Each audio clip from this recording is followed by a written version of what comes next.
Hello, my name is Mitch, and I draw Blood Force. And today we're going to be continuing our journey through the early days of Image by taking a look at Spawn, Number, Origins Collection, Volume 1. So we're going to be taking a look at Spawn number 1. I don't have a copy of Spawn number 1 personally. A little while ago, I decided to go looking for the old Image number was just to see, what they were at. Thinking they'll probably be worth something by now, $15, $20, whatever. And nope. Wildcat, Cyberforce, Youngblood, Pit, Wetworks, Savage Dragon, all those you can get all of those for like $3 or less. And if you once I thought about it for a second, and it's obvious. Oh, okay. There's no scarcity to those.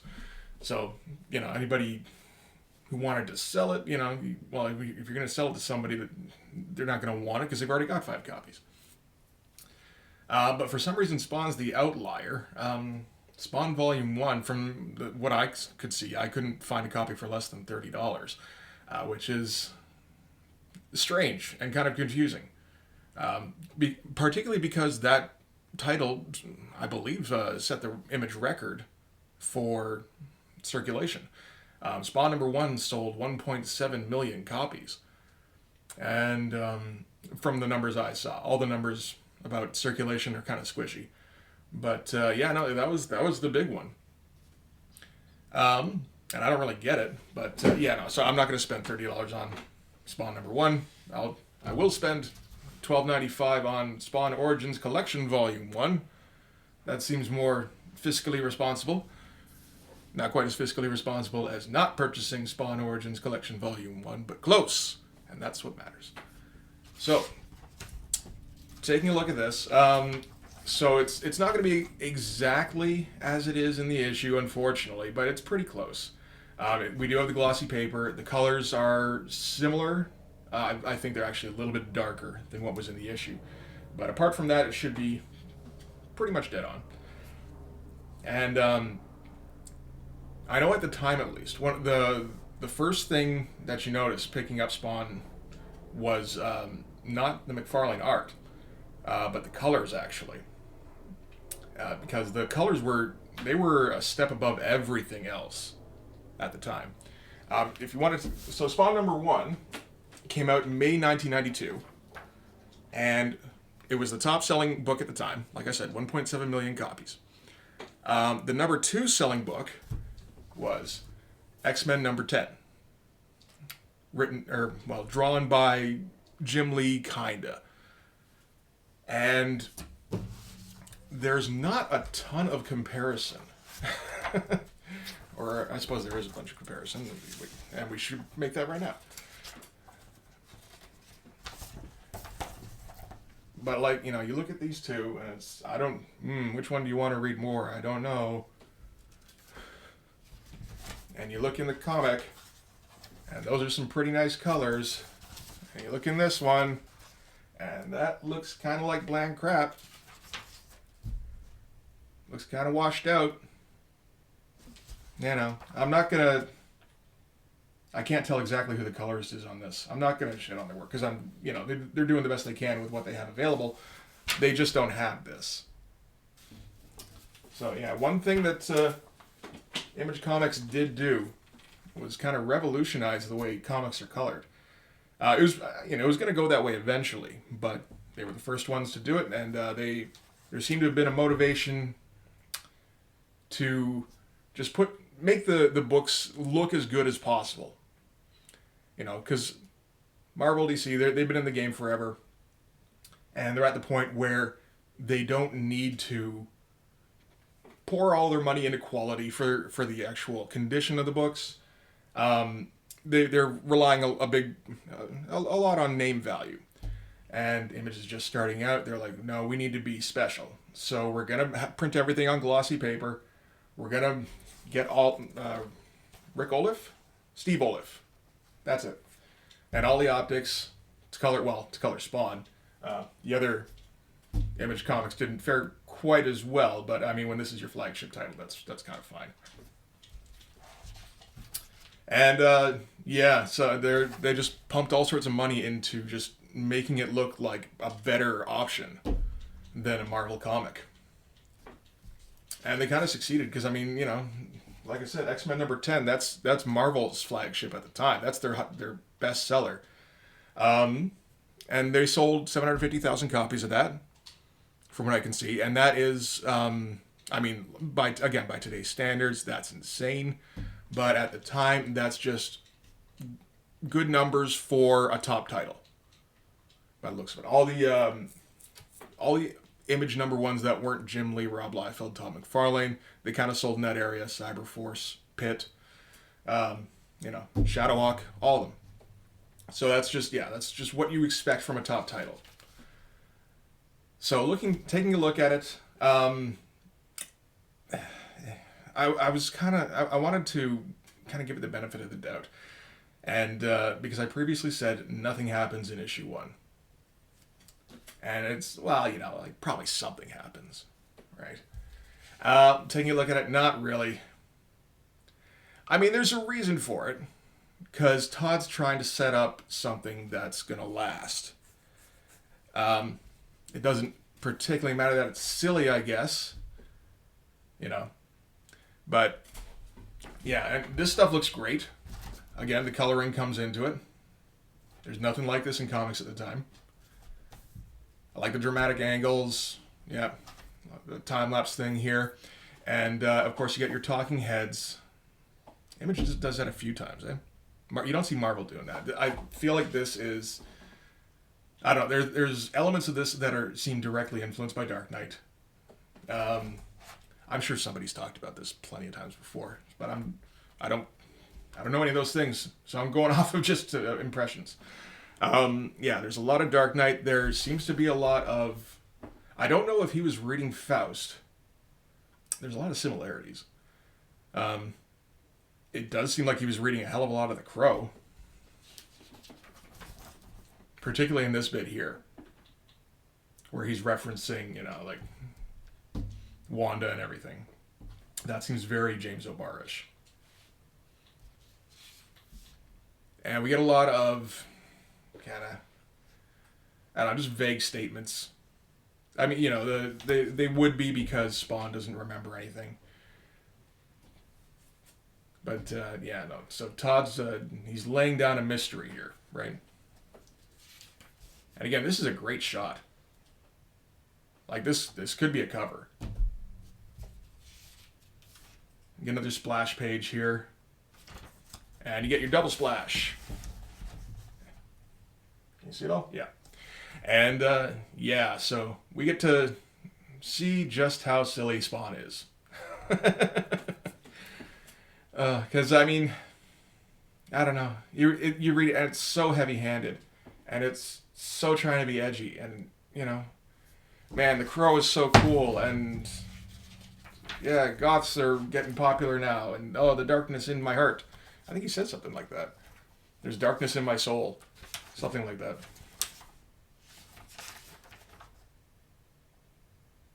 I can't remember. And then it's this guy in a cape, and a costume. He's in a leotard, or at least what we would have thought. I think it's a symbiote, but yeah, it sure looks like a dude in a leotard, and he's got a leg band full of pockets. I assume he keeps some sort of wax in there for his chains. And nothing has happened yet. Again, just vague portents. And, okay, so we're getting a little bit where Todd's telling us about, a serial killer on the loose. Serial killer who kills gangsters. That's going to be the Violator. He's going to show up in end of issue 2. Yeah. And they don't actually fight until issue 4. But it doesn't seem like you're really setting up anything beyond that. At least not here. But we got the classic Todd vertical panels. Which are nice. They don't really... I don't know what they accomplish, really, other than just breaking up the page a bit. And this bit here, again, is nice. Yeah, it's a hell of a town, Twitch, yes sir. And you see the town, and it's again, it's a nice design element. McFarlane always had a good sense of design. And this bit here, long vertical panel, and I do like these kind of streaked out buildings in the background. I might have to use that. And yep, another big splash page. Spawn's gonna bust up a rape, slash murder, slash mugging, slash whatever. And he's gonna do it in his, his emo-y kind of way, his edgy, dark, gothic way. And not a lot of backgrounds here, but that's okay. I mean, it's not like Todd skips on backgrounds usually. This stuff's pretty good. He spent a lot of time just drawing in glass here. He doesn't have to do it all the time. Get a cool shot of Spawn here.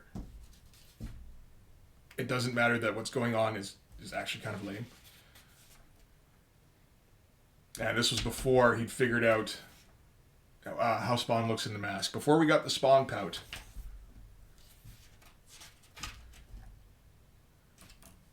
We get shots with him with an actual nose. I don't think he has a nose under there, so that didn't make any sense. Again, nice shot. Just showing that Spawn gets little flashes of memory. And we get some Spider-Man webbing in there. I never really noticed that before. Not a whole lot of reason for that to be there.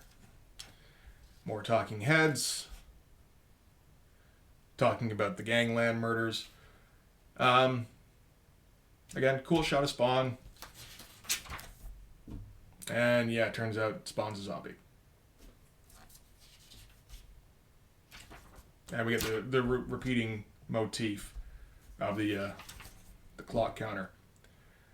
And close up on male Bolgia, which is, I don't know if that's the best name for that kind of guy, but, that's what McFarlane went with. And yeah, that's it. Like, seriously, nothing happens. But again, he's just kind of trying to set things up. And that kind of serves him, because Spawn is still going. It's I believe it's the longest running creator-owned title of all time, whatever that's worth. But yeah, I feel like that wasn't the first issue I had. I think we had number 2 first. So we had a little bit more going on. We had the Violator introduced. And yeah, I didn't go back and reread this a ton. It looks nice. But again, nothing happens. You gotta have something happen. You can have all the backstory you want. And, you should at least to some extent. But, I don't know. I feel like you probably could have thrown in a bit more. And there wasn't a whole lot here that I think I copied. I like Todd a fair bit. But his style is very his own thing. It's not, you can't copy Todd and not make it obvious that you're copying Todd. But, let's see, where was that page? This page here. I did copy a couple times. I wasn't copying or tracing a lot of the time, but goddamn, I wanted to make something that looked like that.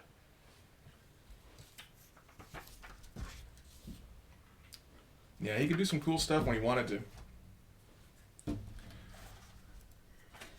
And it kind of, I think it bugged me for a while that he just kind of opted out of comics. I believe he still writes it, or plots it, or something's it. It's hard to really figure out what he does with it. It seems like he writes it. But, yeah, when I would think, like, man, you're one of the best artists in comics. Why aren't you drawing comics?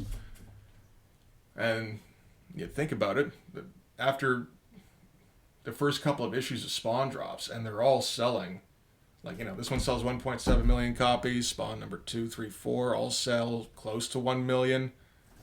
Like, yeah, no, he's an industry now, and he doesn't actually need to. So Is this a comic that he's burning to, a story he's burning to tell? Maybe not. Does he want to be doing the grind? Because we know that Todd can pump out pages.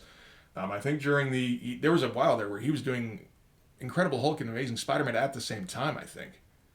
And he could do like 2 pages a day of stuff in this kind of detail. Pencils and inks. And, his pencils aren't super in-depth because he's doing most of the drawing in the inks, but that's still ridiculous. So, he could have kept up with the day-to-day put out a monthly title thing, but, man, that is a grind. And you're a millionaire, you got, don't need to work again money. Do you really want to do that? Yeah, maybe not. And that was, I think, when he crapped out on Spawn. That was around when I stopped reading. Once Greg Capullo came in, I didn't mind Greg Capullo, but he's very obviously not Todd, particularly at the time. Greg Capullo's pretty good these days. But back then he was very much new. And just, Todd's style was very idiosyncratic, had its own look, very polished. He had a very heavy design element to it. Who's doing the letters on this? Was he getting Todd Klein? I feel like he probably was. Tom Orzechowski, that's right. But getting all the top professionals that he can. And then, Greg Capullo, and it's like, 1993 or 4 Greg Capullo wasn't quite up to snuff, man.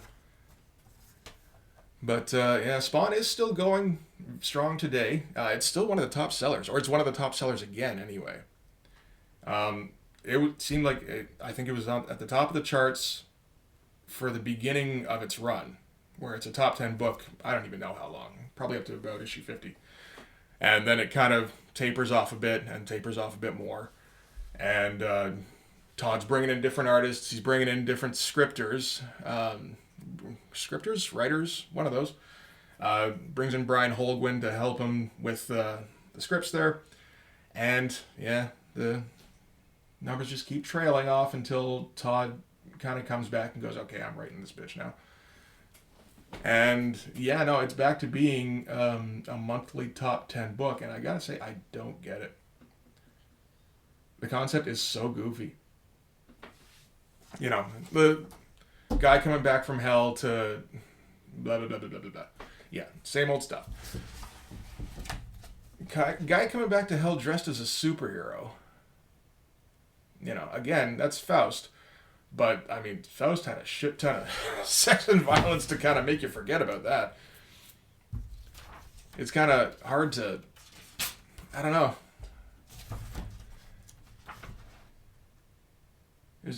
We're getting the beginnings of the Spawn pout. The cognitive dissonance, like where his big old Doctor Strange cloak. It just doesn't make any sense. And he wants to throw in a bunch of blood. He wants to throw in violence and make it gritty and real. And that, sure, I don't know. I guess he's got his fan base.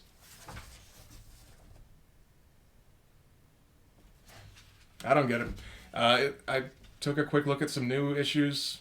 It looks like it's still kind of the same old stuff. He looks like he's still riffing on the Neil Gaiman and Alan Moore stuff, to be honest. From way back in, Spawn 8 and I think it was 11. It's like, man, he's really milking that shit.